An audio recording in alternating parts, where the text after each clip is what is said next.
Sa makausap pa mayong gabi sa tanan. Usa ka mayong gabi kay nakita. Taga Katigom nagtinan-away sa usag-usa o nagdinasigay sa usag-usa. So, puhunan diya sa atong paglakaw nga nagsunod sa kabubuton sa Dios ang madasigon. So nga atong tema karon kagabhion, gitawag kita sa paglakaw sa dalan sa krus. So moyentag maghisgot ta mahitungod sa krus, nagkalain-lain ang atong perception ini. So sahay bisan kita nga mga nasa simbahan, lain-lain po ang atong interpretation kung maghisgot ta og cross. Tingali, ang uban, di ko ganahan og cross kay kasakit. Muna sa atong uban maghisgot og cross, kasakit dayon ang nasa tong nahuna. Ang uban sad, may ng cross kay nadihang atong kaluwasan. Mao na ang uban pod nga interpretation sa cross. Bisan sa mga evangelical, makita sila cross, lain po na ilang interpretation. Makita sila cross, in Jesus' name. Idolatry. Ang ilang huna-huna po, bahin sa cross. Kay, dili na sila ganahan ng mga gitawag idolatry. O kanang mga hinimo sa tao ba? Kanang imong yukbuan, magbaw ka. So, idolatry na sa ila. So, kita nga nag-kiss-kiss pa sa cross, idolatry na sa ila. So, lain-lain ang atong perception sa cross. So, tingali, na-develop sa atong tagsa-tagsa kasing-kasing kung unsa gyud ang kahulugan, tinuod nga kahulugan sa cross. So, again, atong hunaw-naon nga kung mo hisgutag cross, inubanan sa pagkantos. Pero, luyo nining tanan, dako ang himaya nga atong madawat kung kita mulahutay lang diha sa mga palasonon nga package nining cross nga atong gisunod nga mo si Kristo. Bisan gani sa sa mga eskwelahan, gibawal man to sa una ni panon ni Sara nga walaon na ng mga structure sa classroom. Dayon, pag-abot na sad sa lain na sad nga sekretary, ibalik na sad tong uban nga gibalik na sad ang structuring, pero isa ra gid ang dili ibalik. Ang classroom nga naay cross, tangtangon to, dili na ibalik. Mura na ang og gihatagag emphasis gid ang murag nakapabor gid ang yawa kay bisan cross dili na ipataod sa classroom. Sa una kay tunga sa imong blackboard diha sa imong classroom diha gibutang ang cross. Karon dili na kay dili kuno tanan kini ang estudyante, dili tanan nga mga learners nga Kristiyano. So muna ang laras tingali sa atong region, daghan mga Kristiyano, so di kini ang wala ng cross kay di man tanan halos man katang Kristiyano man nagtuo man sa Ginoo sa cross, pero nganong daginot pa maging ang cross. So again, di ta maka sukod sa pamagisan sa yawa gihapon kay tanan nga mag-forbid nato sa mga butang nga sa Ginoo. So, yan na sa yawa. So, again, pero dito magpalupig sa pamagi sa yawa kay naman sad tay abilidad sa pagbuntog nini. Og diya sa atong Ebanghelyo, nga gibasa kaganina sa Juan 12, 1 pa sa 16. So, naghisgot kini mahitungod kang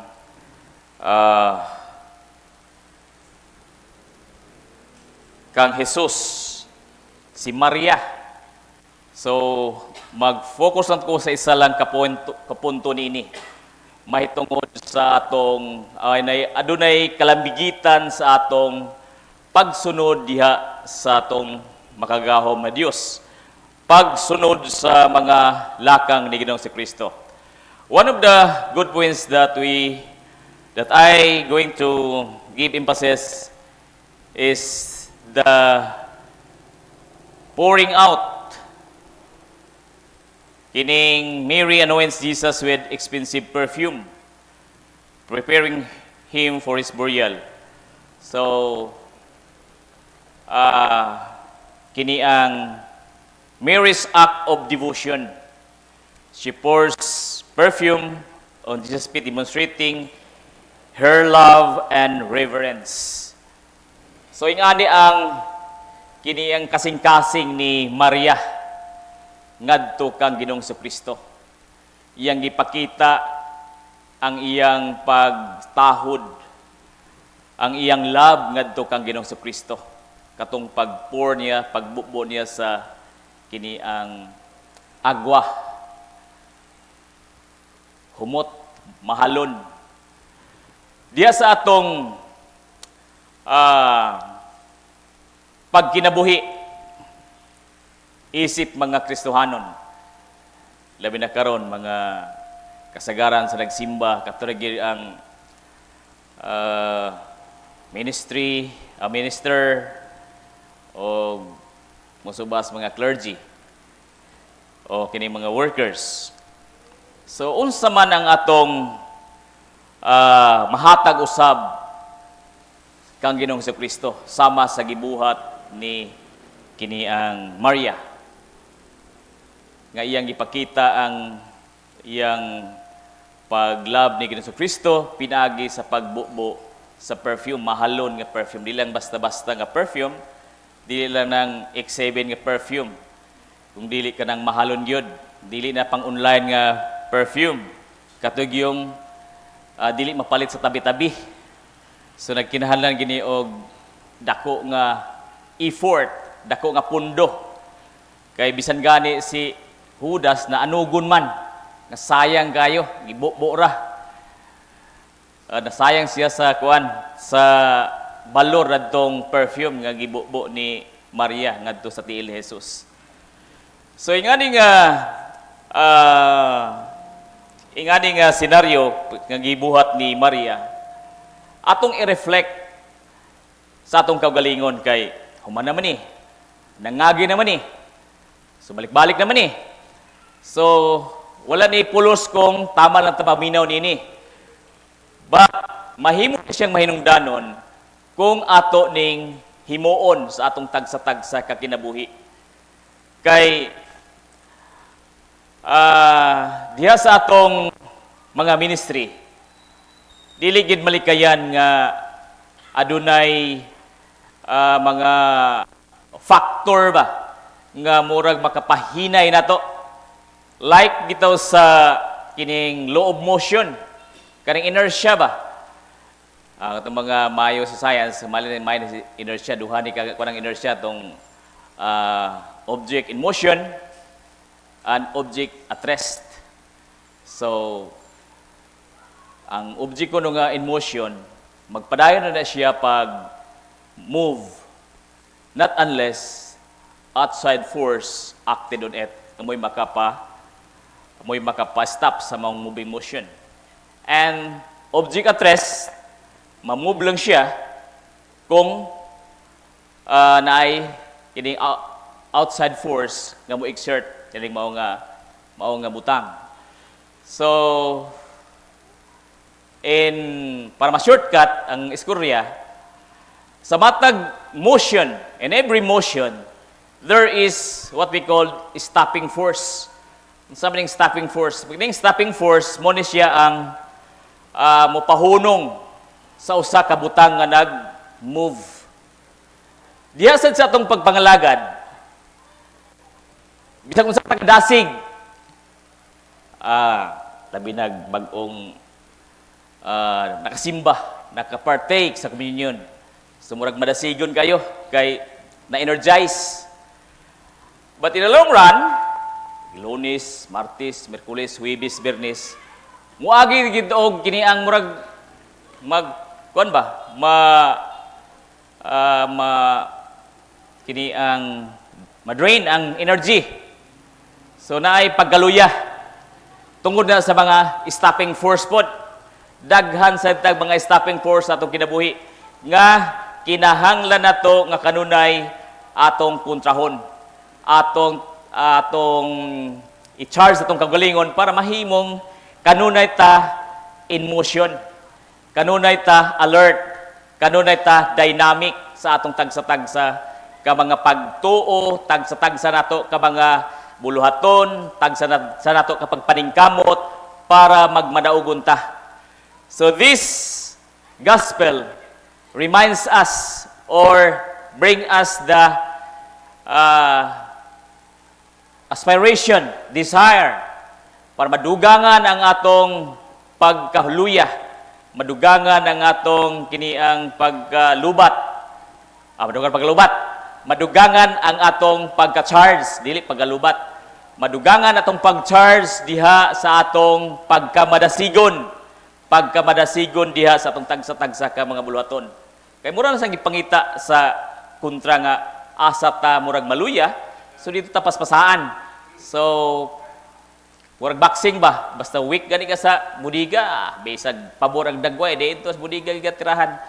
So ingana gyapon ang atong pagpangandam kay kanabitong mga gamhanan nga mga espiritista, panahon man sa mga ingani, Biyernes Santo, mugin ang ilang kuan kay katong akong ginikanan pod, naagya po ito'y gahom-gahom. So muna ang ilang tigpangita o kuan, bugtong nga lubi, nga nadbutang sa sidlakan, muna pangitaon, o ganang mga lubi nga wali mata, para mo'y gamiton lana tubil sa ilang mga gahom. So kita usab karon nga mga alagad sa Ginoo. So kung ilan ding gibuhat, so kining usab right time na to para pag-renew sa atong gahom usab nga gitisog sa matag usa kanato. Sa pag-renew sa atong desire. Kung nagkaluya na, so it's time for us to renew our desire. Katong mga gidutla na sa katapol, so para matangtang tong nagtaroy nga tapol dito, so mag-renew ta sa atong mga tagsa-tagsa ka mga response diya sa Ginoo para mahimutang kadunay ba kayong sound ba, kanang sound nga mga alagad sa Ginoo, kanang mga active, dili ng mga passive. Kay apply gyapon nato ng active dito sa English, active voice, passive voice. So, kung passive, unya na.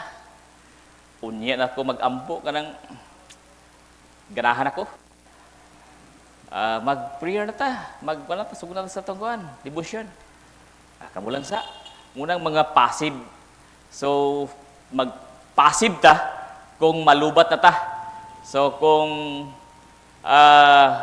malubat ta, maigot ta sa kaniyang o paakon ta sa kaniyang tapul-tapul ba? Basta tapul-tapul gani mo paak nato na impas kita na pili kita, lubat kita na dutlan kita sa pana sa yawa, basta murag mo aksyon na ganita og decline sa atong mga naandan nga bulaton, then kana nahinay-hinay na ta nagkaluya.